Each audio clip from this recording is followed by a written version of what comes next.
Sa mga bossing namin dyan na nagtatanong kung pasok nga ba sa LTO at HPG yung ating Apido pipe. So ayan, ginakita namin yung NMAX DT ng ating po. At ayan, may HPG pa dyan. Tinanong na rin natin na kaila bossing kung naghuli ba yan. Sabi ay wala. So ayan na mga boss.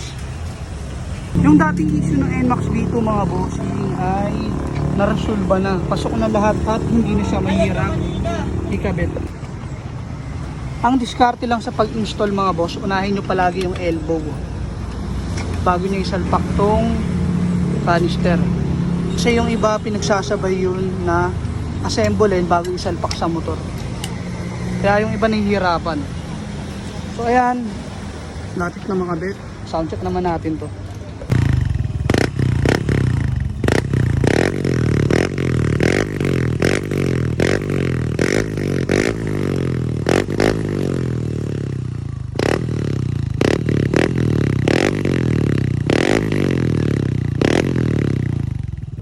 Sobrang lutong yan mga boss, kaya sa gusto ng sobrang lutong na muffler para sa NMAX V2, available yan dito sa shop.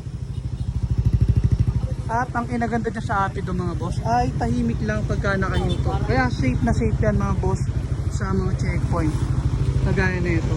So ayan, kung gusto nyo rumoxin yan mga boss, punta na kayo dito sa shop.